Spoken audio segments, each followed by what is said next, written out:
Now in 2.6, talking about competing function model validation. What is that even talking about?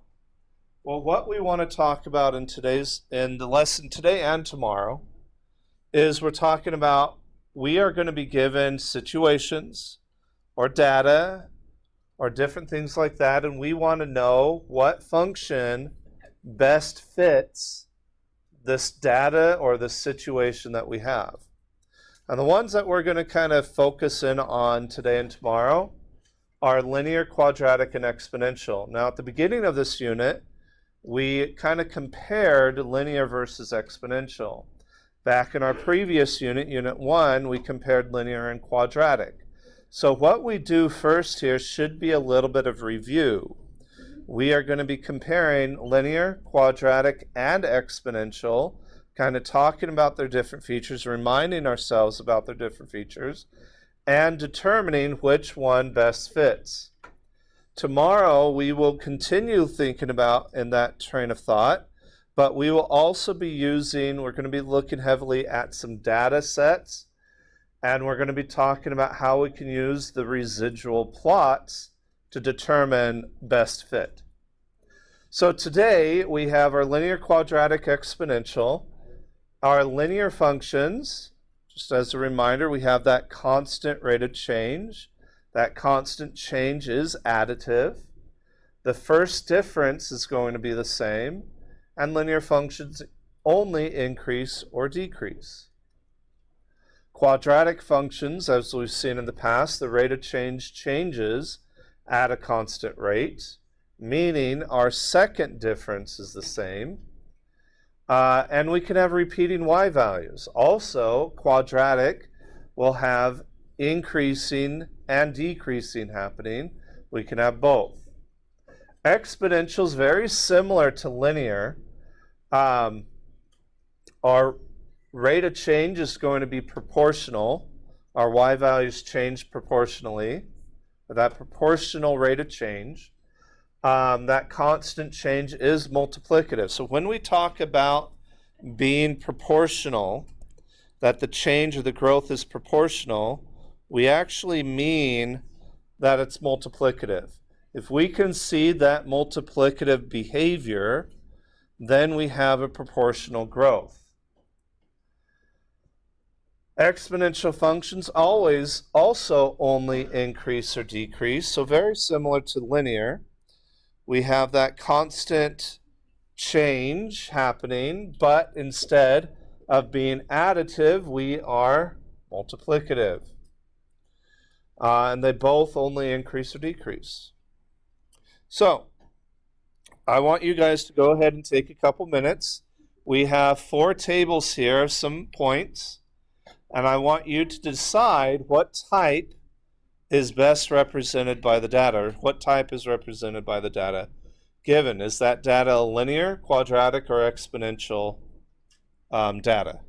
All right, so go ahead and take a couple minutes, determine which one it is and why. Remember, we always need a justification. We need to be able to explain our choice or our reasoning. All right, let's go ahead and look at these, starting with problem A. Want to know what type models the data? Chris, which one did you choose there and why? Okay, so you said linear. Why?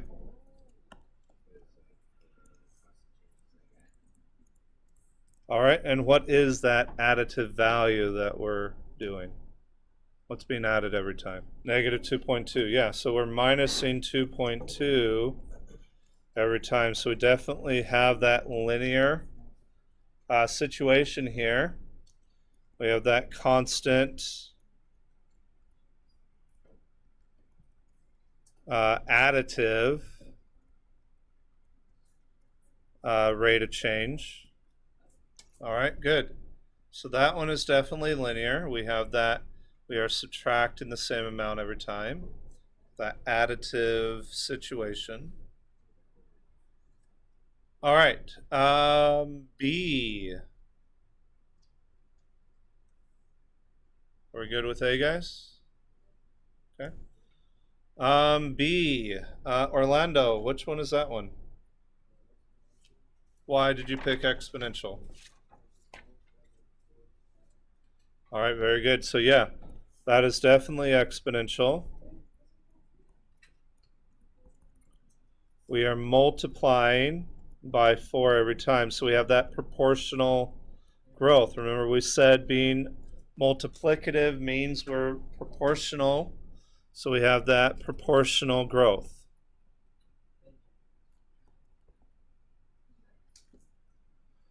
All right, good. So that's A and B. A linear, B exponential. All right, we're good with A and B. Okay, C. Mandy, what did you pick for C? Why quadratic? What was that?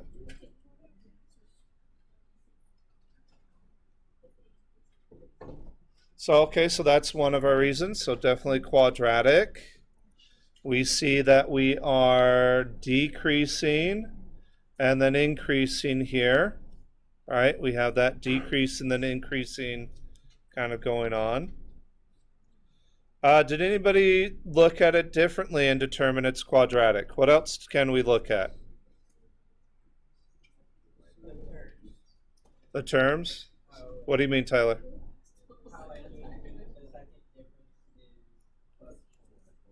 All right, so you got to the second difference and you saw that it was plus 4? Good, so we have a difference here. So let me write down, Mandy. So it's quadratic because we have that increasing and decreasing. All right, and then what Tyler said, the second difference is the same. Now, I just want to caution. I want to caution with just saying increasing, decreasing, because though we're just dealing with quadratic here, if we think about any higher degree polynomial, like a cubic can also increase and then decrease and then possibly increase again. So we do, if we see that happening, we do want to be sure by checking the second difference.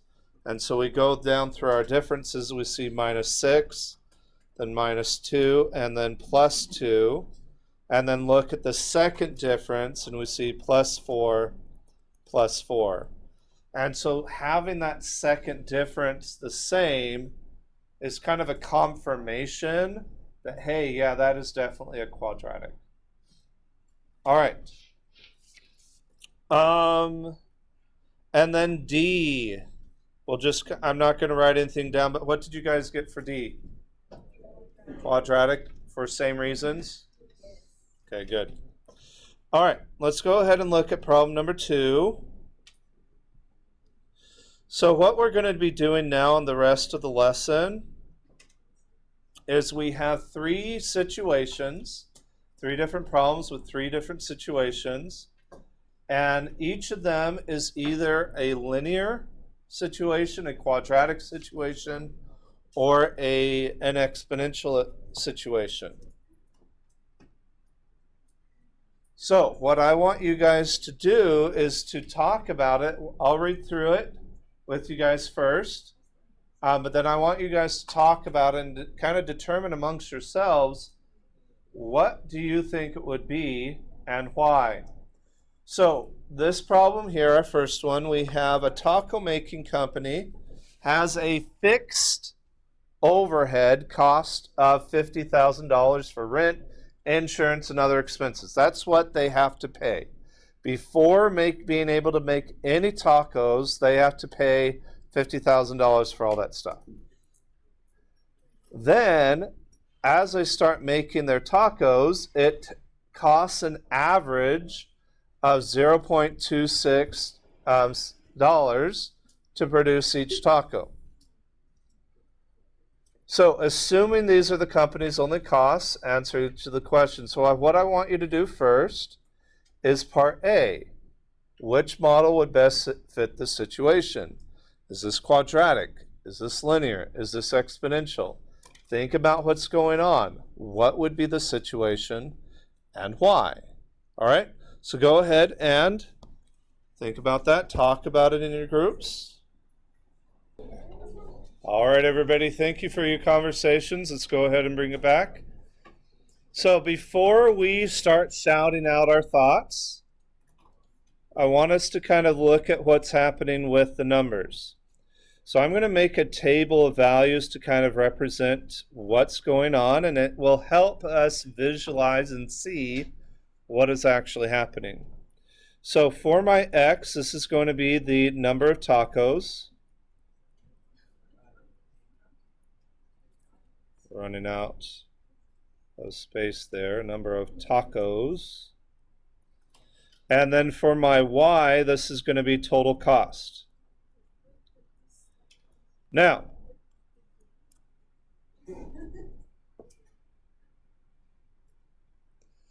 I'm going to start at 0. So they've made no tacos whatsoever.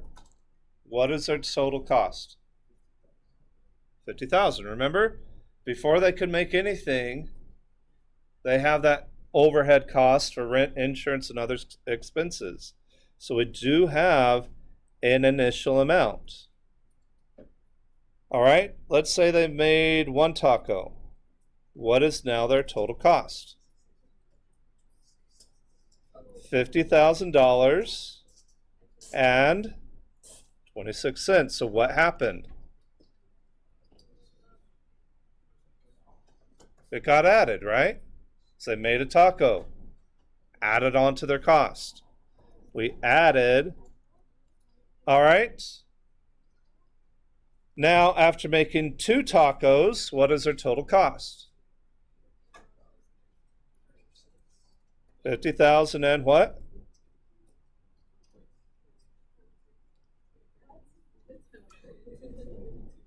$0.52. What are we doing again? What did we add? Another 26 cents. So, which model is a best fit? Linear, right? We definitely see that this is a linear situation. We have that constant rate of change of adding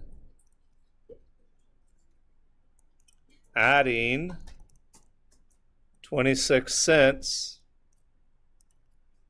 every time. All right. Now that we know it's linear, I want you guys to write an equation that would represent this situation.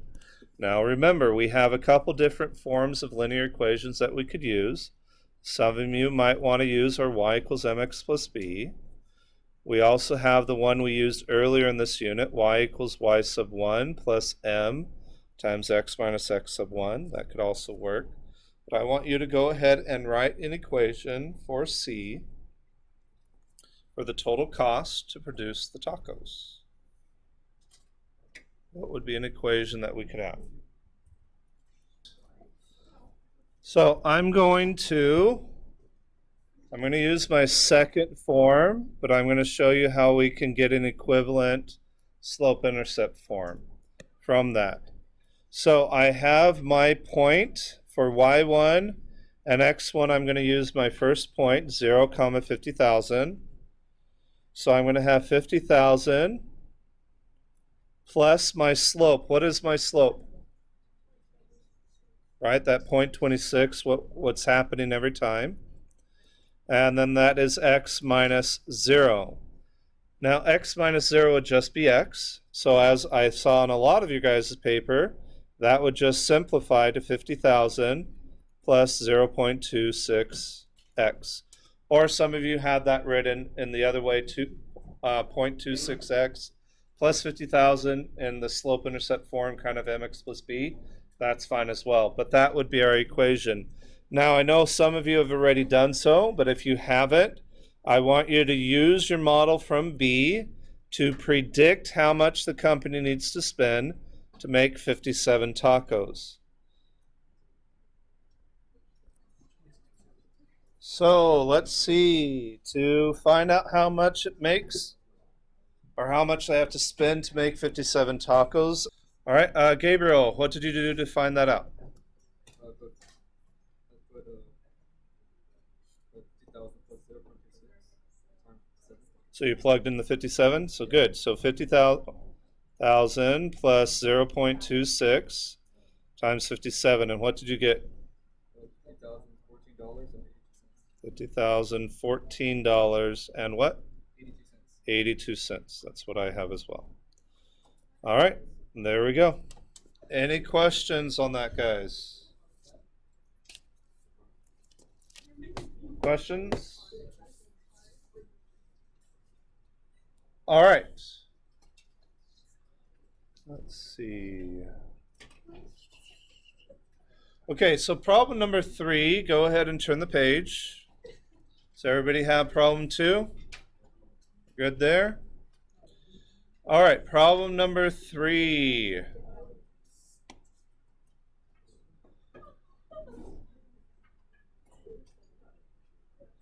So now we're going from a taco company to a goat farmer. Maybe they get their cheese from the goat. I don't know. Maybe they're related in some way. Symbiotic relationship, right? So, a goat farmer wants to enclose a rectangular space for his new pasture. He has purchased 210 feet of wire fencing to enclose 3 sides of the pasture. So, I'm going to go ahead and just draw the situation. So we have, let's see, he will use a section of an existing fence as the 4 sides. So I'm going to just write kind of like this is our existing fence. And then he's going to create this rectangular pasture. So, what I don't tell you, and I feel like after typing this up, I feel like it should be said ahead of time, is that we're looking at the area of this enclosure. So we are looking at what would be the area. So we're talking about area. So which model would best fit this situation and talking about the area of the pasture? Let's talk about in your groups. Would that be a linear situation, a quadratic situation, or exponential? When talking about area, what do we think? So, before we share out, we did something like this in our previous unit, in Unit 1B. I want to show you that. So if we go back to Unit 1B, and this is in section 1.13, we were doing something actually very similar. We had function model selection. We're doing that same similar thing. But back in 1.13, we hadn't looked at exponentials yet. So we had linear, quadratic, cubic, polynomial, piecewise. I want us to look right here. Which one deals with area? Quadratic. Okay? So this was actually back in our notes for 113. If we're dealing with volume, which one would we probably want to use? Cubic. And this is because when we look at area, we're talking about a 2-dimensional space. What is the degree of a quadratic? What's our highest power? 2, right? When we're talking about 2 dimensions, that's a quadratic situation. Whereas volume, how many dimensions are we talking about with volume? That's 3-dimensional. And what is the degree of a cubic? 3. It all fits together. So when we're talking about a 2-dimensional space, we're talking about a quadratic situation. All right? And that's why I said it was important that we said that we're talking about area, because area is definitely a quadratic situation. Now, if we're talking about perimeter, which we could possibly, So talking about amount of fencing here. It could have been perimeter, and perimeter would have been a more of a linear situation, because it's one-dimensional. But with area, that is definitely two-dimensional. So this is definitely a quadratic situation for that reason. Because we are dealing with area. Now, I want us to get to problem number 4. So for right now, we are going to skip B and C, and I want us to go ahead and go to problem number 4. So, problem number 4, we are looking at radioactive material decaying, and the table shows measurements of a sample of radioactive material over several years. So thinking about this situation, looking at that data, in your groups, discuss which situation would this be, linear, quadratic, or exponential, and why. What stands out that tells you, hey, that's what it is? One thing to think about with this one, guys, is that this is not going to perfectly fit. Okay? It's not going to perfectly fit. We want to know what is the best fit. So when we look at, is it additive? Is it proportional? Is it what's going on? It's going to be kind of more of a rough fit. All right? It's not going to be perfect, but we can look and see, is there a rough fit? Thinking about the data that we have. What do you guys think? Linear, quadratic, or exponential? Sophia, what did you think? What did your group come up with? Why did you think it was exponential? Okay, it's not subtracting the same, right? But it's still decreasing. Now, Kat, you said quadratic. If it was quadratic, we'd be able to look at the second difference, and that would be the same. I haven't done that, but I'm pretty sure it isn't. But it's decay, it's going down. What do we see up here? This word right here. What have we seen a lot with decay? Talking about exponential growth or exponential decay. Now, that's not a dead giveaway, though. What we can do is we can look at the common ratios. So if I take the previous term and divide it, or take a term and divide by its previous term, these two I get about, I get 0.706. Then I take 17.2 and divide it by 24.3, and I get 0.708. And then I take 12.2 and divide it by 17.2, and that's 0.709. So the common ratio, is it exactly the same? But is it close? It's all pretty close to 0.7. So we can say this is definitely roughly proportional because we have that going through. So this one is definitely exponential. We have that rough proportionality. All right, so it's roughly proportional. All right, we'll go ahead and end there.